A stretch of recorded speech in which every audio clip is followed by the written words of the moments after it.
Good morning, hi, and welcome to today's edition of Tech for Experts and Authors. My name's Chet Davis, your technology tutor.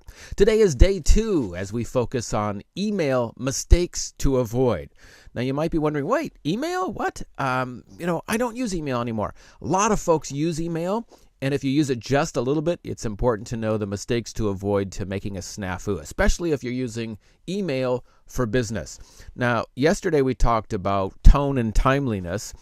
Today's episode want to focus on when to CC and when to BCC, and one of my pet peeves and pet peeve of a lot of folks that use email pretty regularly. Remember that email is nonverbal, or rather is very verbal communication. It's in black and white. It's the print. It's the text.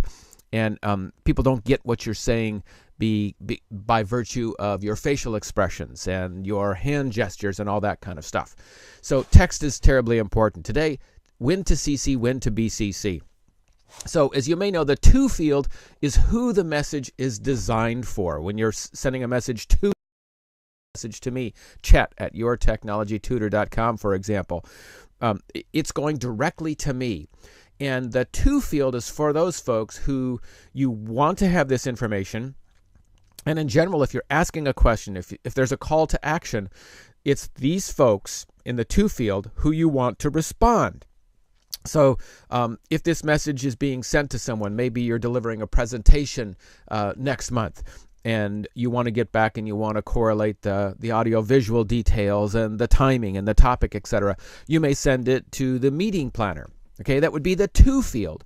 Now, the CC is the acronym for carbon copy. Now, back in the day, those of you that are too young to know, we used to have, in the office, we had paper that allowed you to type on it in this thing called a typewriter, and it would create the first draft, the letter that we would send, and it would also, the sheet of carbon, which essentially allowed your fingers to get black and dark, deep purple, I guess, would imprint on a second page or a copy, and that was a carbon copy because the sheet of carbon made an imprint, and we had a backup copy of that we kept usually in a file.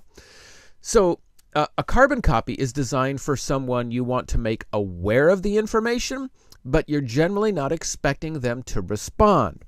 So, for example, with the meeting planner, maybe your presentation is for the human resources department of a particular company.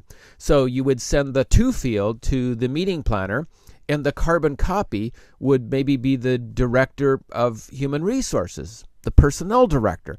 So maybe she's the one you originally talked with and set up the conference with, but the meeting planner's taken over and handling all the logistics. So you're not expecting the director of HR to respond, but you want to keep her in the loop and let her know, hey, yeah, I am following up on the thing we talked about, and I'm looking forward to this presentation, etc. Okay, so that's the to field and the CC field, the carbon copy field. Now, the third field that a lot of folks maybe know less about and some don't use when they should is the blind carbon copy, BCC, blind carbon copy. And it's called blind because if you put an email address, if you put a recipient in the BCC field, what that means is it's being sent to that person as well, but nobody else knows it's going to them. So the BCC recipient will see the other two fields, but won't see anybody's email address. It won't see any of the recipients in the BCC. So some people use this inappropriately as well, but first let's talk about the appropriate use. There is some discussion, there is some argument, there is some conversation that you should never use BCC. I don't agree with that, and neither do a lot of other tech experts.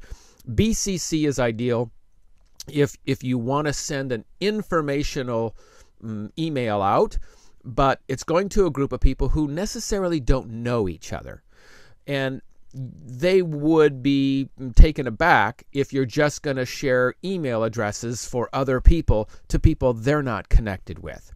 So, recently I received a BCC as part of it wasn't even a committee, it was a group of folks who did not know each other, and we were all put in the CC field. So all of a sudden, our names, our identities were exposed to each other when we hadn't really agreed to be part of this group. It was just an information only thing. And so some people get taken aback by that. That's offended. Now, somebody else has my email address that I didn't want to give out. And, a lot of professionals have a Gmail address or an email address that's kind of a public address in case they're going to get spam, and they'll use that to sign up for things. But they have their own internal private email address because they don't want to be hit with a lot of spam and hit with contacts from other people they hadn't planned or have no idea, have no interest in talking to. So I'm a big proponent of that. Like, for example, if you're on a committee, maybe it's a youth sports league, and you're just getting information out, I believe there's no reason to have a bunch of folks in the CC field. I would rather put them in the BCC field. Now, blind carbon copy is also used for lack of a better word, for spamming. If someone's sending out an email newsletter to lots of folks, they shouldn't put it in the CC field.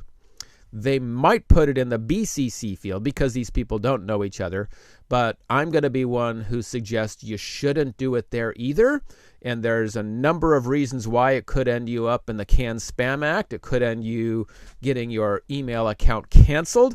There is federal law in the United States of America that prevents you from doing that.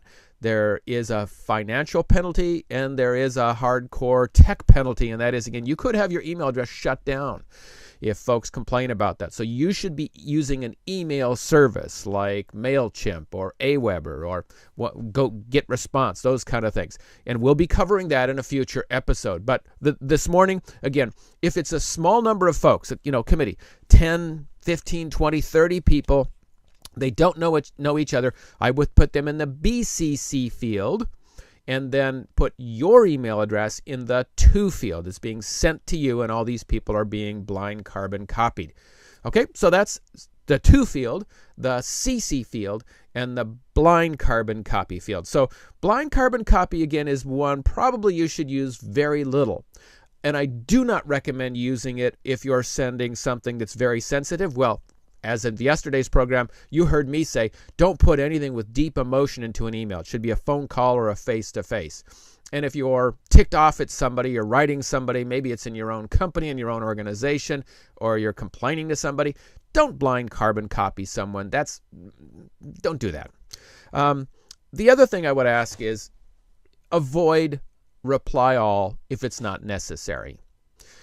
You and I have probably workmates or folks in a work group or maybe in a social group. Someone announces something like, "Hey, I got the job," or "This is happening in my life and I'm really excited." And then there's folks who will reply all, and they'll do it multiple times.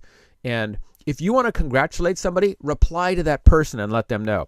There's no reason the 30 rest of us need to know your thoughts on this important life event. We care about the person who sent it to us. Okay? There are exceptions. Use it intelligently, the reply all, because it's going to go to the recipient, and it's also go to all of the recipients in the carbon copy field. All right? So using email effectively, avoiding these mistakes will help you really get further using these technology tools. Thanks for joining me today. That's it for today's episode. Tomorrow it's day 3, a wrap-up of email mistakes to avoid.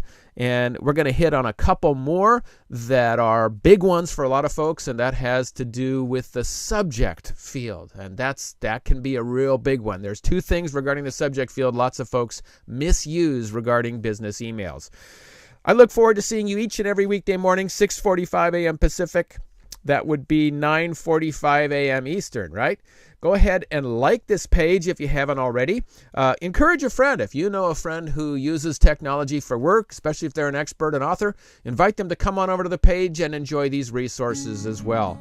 Chet Davis, your technology tutor. Have a great rest of the day.